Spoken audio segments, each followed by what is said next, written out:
Чешка. Во рамки на фестивалот пред македонската публика беа ексклузивно представени делата на 7 значајни наградувани европски автори.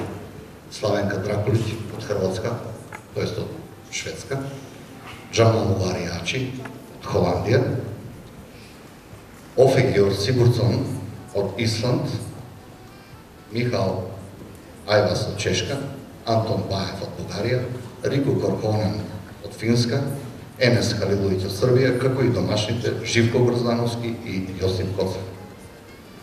Настаните се одржава во повеќе градови во Македонија, во Скопје, а како што гледате, дел од програмата се случува и во Куманово, како обид за децентрализирање на културата и еднаков третман на сите граѓани и влюбеници на пишаниот збор. That's a great honor, I must say. We are being treated like kings. It's yes, I feel very honored to be in this country and to have this translation now, which is really interesting. For me, it's my first translation ever, so it's a bit a taste of what's to come. Yeah. I have been traveling in the past, but not as a writer, only to Belgium, which is a country next to the Netherlands, and where part of the Belgians speak the same language as the Dutch.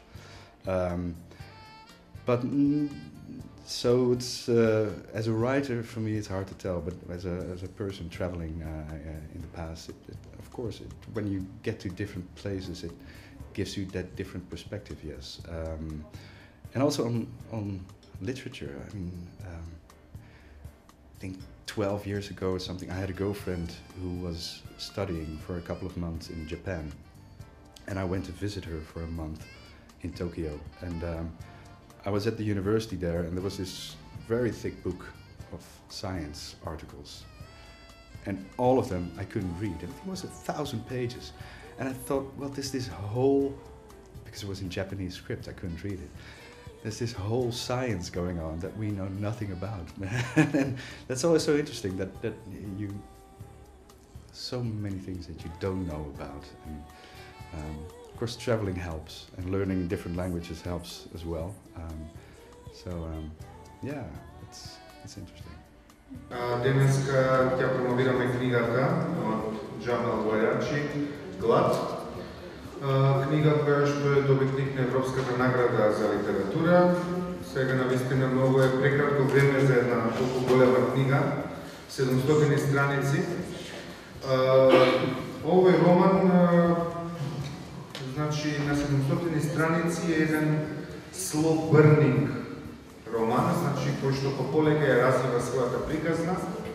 На моменти, значи, техниката оди во некои и ретроспекции, односно ретроспективи наназад, потоа се враќа во вистинското време на раскажување, значи еден роман кој што би бил совршен доколку се представи на филмското платно, односно би можело да се направи една отлична социјална драма, па дури би рекле и трилер. На места има и некои технички кажано ретардации, односно редундантни делови кои што не би требало да се повторуваат, така што сосема малку би можело да се скрати, но книгата сепак не губи од својата убавина затоа што е толку добра.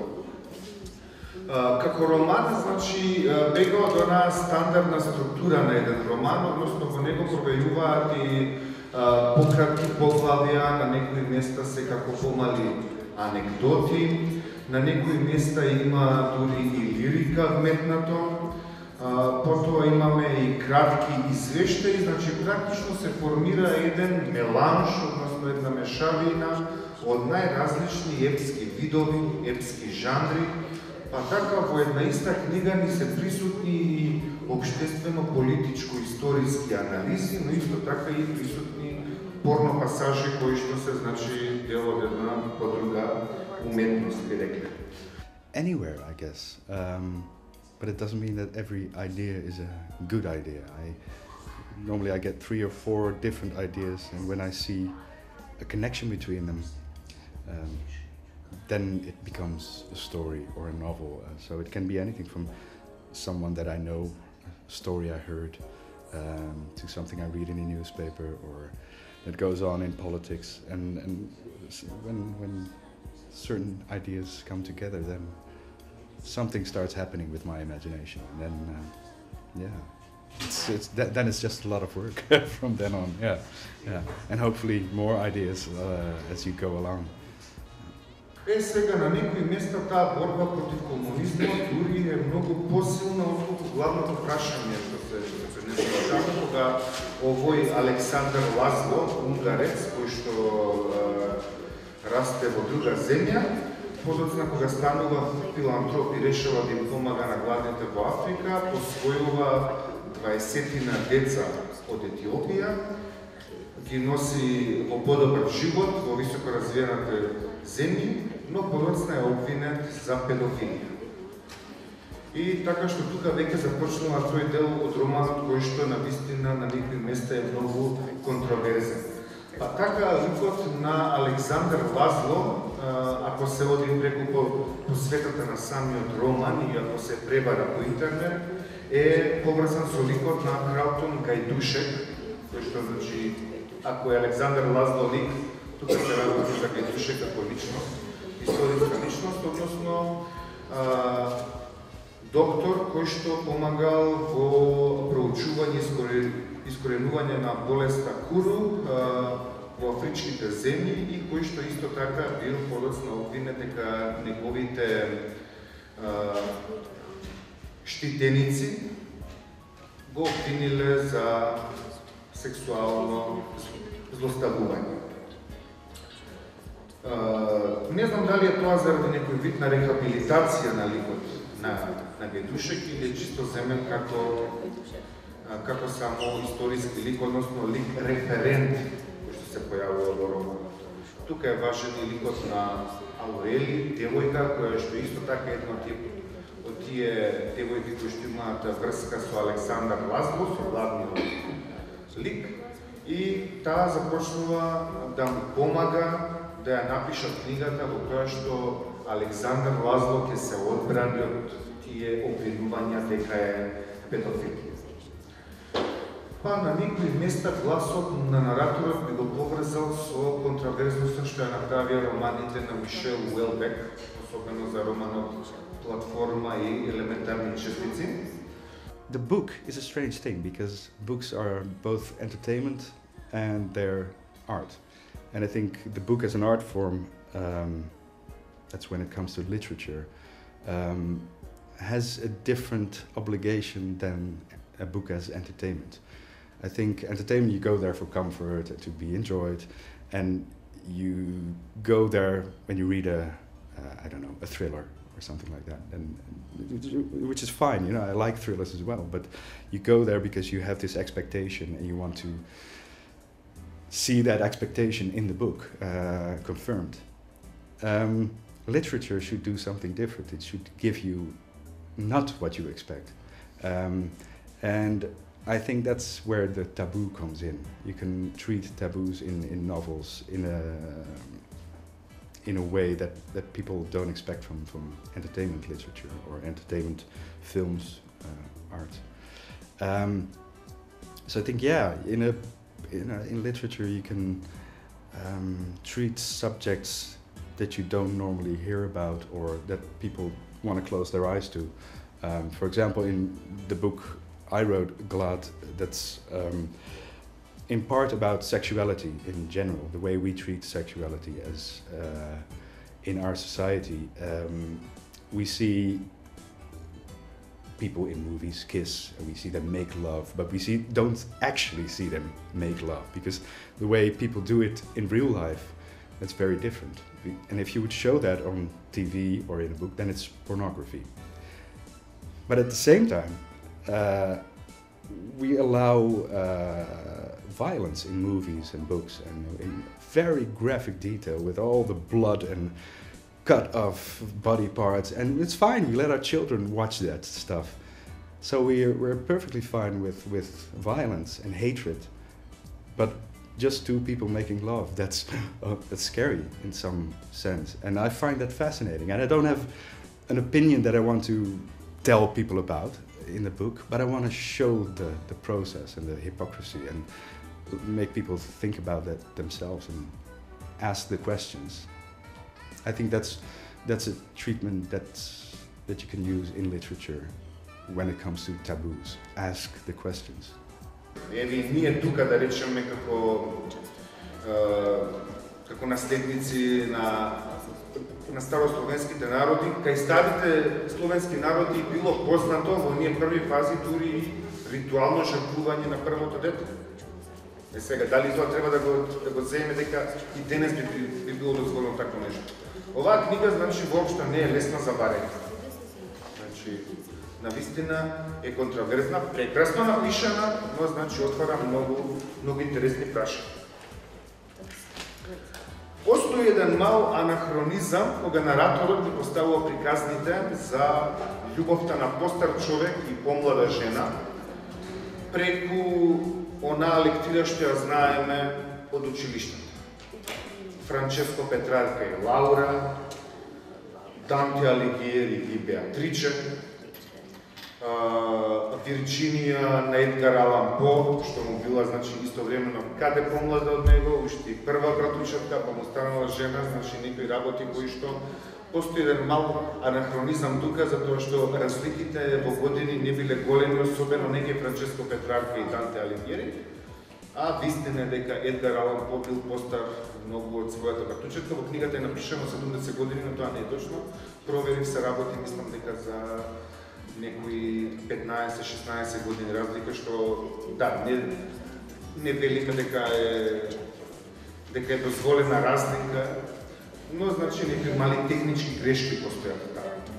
Исто така се работи, значи се спомнуваат и сите оние поп-рок икони кои што ги знаеме, кои што исто така биле во врска, недозволена врска, значи не било благословена од околината, како Елвис Присли, Джери Ли Луис, Great Balls of Fire, Майкл Джексон.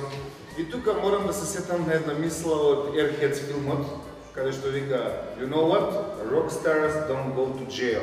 Значи, некако им простуваме на нив, затоа што можеби тука се работи за посебни луѓе. Па мислам дека тука има некоја блага алузија на она што го познаваме од Златоство и казна, каде што нели Родија Расколников ги дели луѓето на вошки и Наполеон.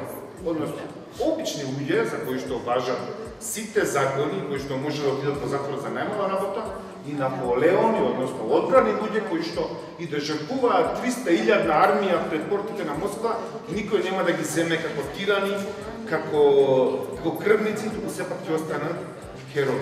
I was so busy with thinking about the Macedonian translation that I forgot to bring the Dutch version home. And of course I could say that I can do it from memory, because you don't understand me yet anyway. But I'll be honest and I'll read it from my phone and it's over. Многу преотоварен со македонскиот превод на мојата книга, што воопшто заборавив да ја понесам оригиналната верзија од дома. Можам да се правам важно да кажам дека знам на памет и така нема да ме разберете, меѓутоа сепак ќе читам од телефонот. 4 porties, minstens. Dat is de gedachte, terwijl ze de pan niet leegkniebert boven de vuilnisbak. Aan elkaar geklonterde korrels, te klef gekookt. Nu ze ermee gestilde honger naar kijkt, de aanblik van een madenfamilie. Toch vond een luciferstreekje geluk door haar borstkas. Luxe schuilt niet in het noodzakelijke, maar in het overtollige. Toffe grom van houten lepel, die laatste restjes uit pan dirigeert. Nee, het is iets anders. Plezier in de kommerloosheid waarmee ze dit klusje uitvoert. Lekker eten weggooien. Denk aan de kindertjes in. Nee, ze denkt nu even niet aan de kindertjes in. Met de kindertjes in heeft ze niets te maken. Er is maar 1 kindertje waarvoor Aurélie zich verantwoordelijk voelt. En dat ligt momenteel boven te slapen. Als dat kindertje vroeg in de avond gevoederd wordt, waarbij ze steeds vaker zelf het bestek mag hanteren, dan kliedert ze de helft van het maal op slaf, tafelkleed of grond, nog los van de klodders die ergens willekeurig op het kindergezicht blijven plakken. Het gaat niet om wat er verborst wordt, het gaat om wat er in dat mondje verdwijnt. Denkt het kindertje aan de kindertjes in, Nee, het groeit schuldeloos. Een half kip tuimelt de rijst achterna, evenals de inhoud van een steelpan vol satésaus en een kom gekruide spersiebonen. De vuilniszak zucht, het plastic herschikt zich, het eten zakt wat verder weg in de pedaalemmer, nu er weer lucht ontsnapt is en daarmee ruimte vrijgekomen. Je hebt weer veel te veel gemaakt, roept ze tegen Philip, die in de huiskamer naar een documentaire over, waar ging het ook alweer over, zit te kijken. De mild verwijtende toon meent ze niet, juist charmant zijn klukkenigheid. Wie een oog groter dan een maag heeft, is een optimist. Maar ze moet het van zichzelf toch even melden. Well, in general, the reaction has been quite detached, I think. There's another Dutch writer, it's called Anton Doutsenberg, and he wrote the thing about pedophilia as well a couple of years ago, but he was very polemic, and he wrote it out of his own standpoint and really tried to attack anyone who didn't believe in the idea of letting pedophiles live their own lives. And he got death threats after publishing his little pamphlet, and it's been really, it's been such a delicate subject in the Netherlands, especially since we had this large case a couple of years ago where there was in a childcare institution, this guy raised and abused so many very little children, babies even, that it is of course a very, very delicate subject. And what I wanted to do, I wanted to try to understand how it works, how you can defend something like that, how you might, if you believe in these things, how you can, how should I say that? How does that work in your head, and how can you defend it? So I wanted not to shock people, or at least not at first. I wanted to take the reader and first go through the ordinary sexual issues that we all have as grown-ups, and that starts with the way we are raised. Of course, we tell kids at some point in their lives that you should not show everything of your body. And I started with these very rational and understandable things, and then I got a bit further and further and further. Also in my own understanding of this figure of Alexander Laszlo, I don't agree with him on every part of his ideas. I guess I'm a real fiction writer. It's what I always tell myself, that the stories I tell, I make them up completely. They're not autobiographical.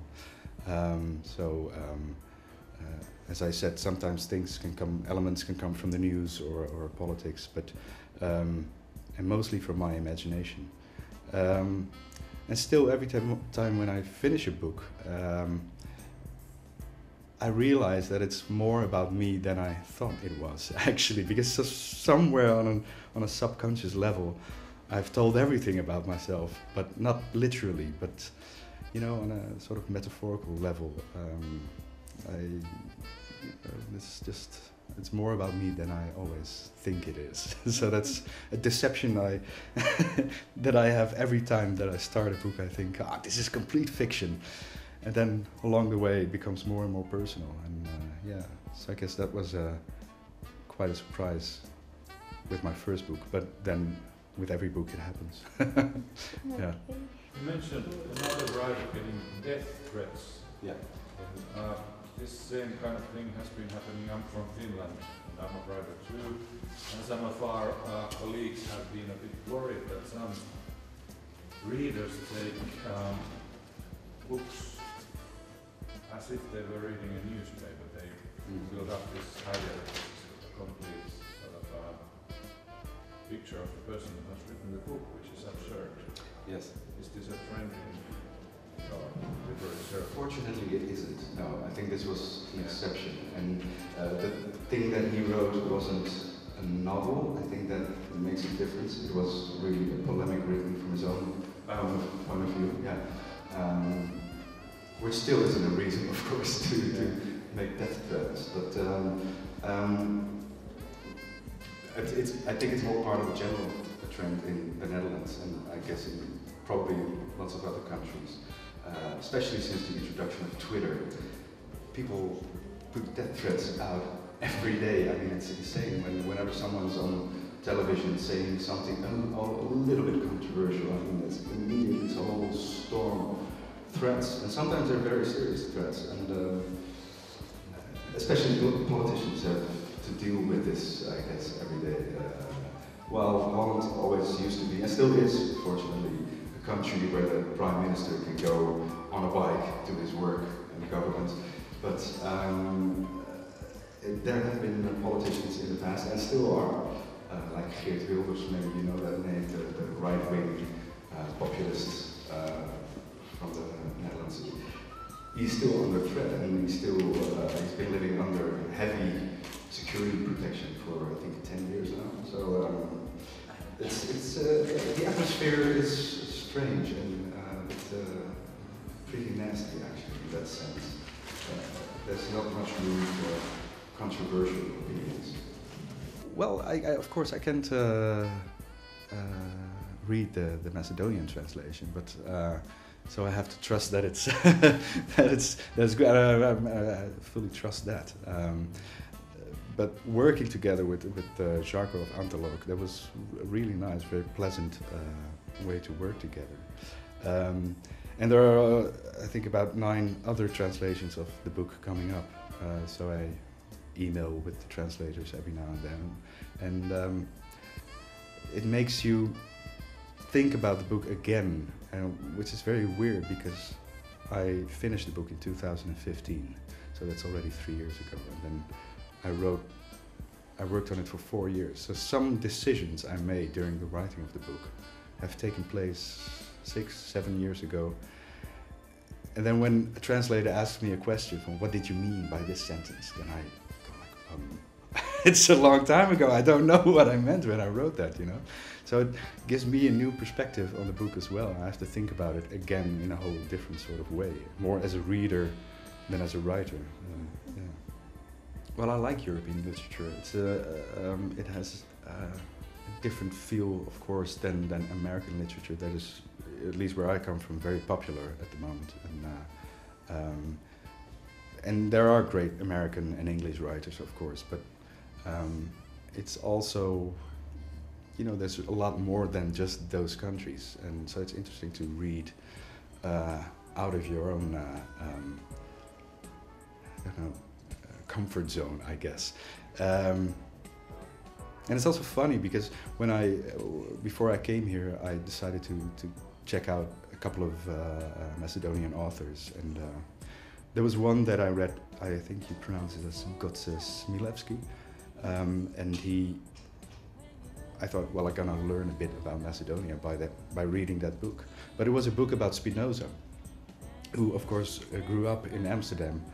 So the funny thing was, by reading a Macedonian writer, I got a new perspective on the place where I came from. So that's very funny, of course. But that is really the interesting thing when you read books from different countries. And of course, Europe, in a sense, has this common ground. So we all have the same history, but at the same time, we're very different countries, all of us. So it's nice to see how in other countries that common culture developed into something different. In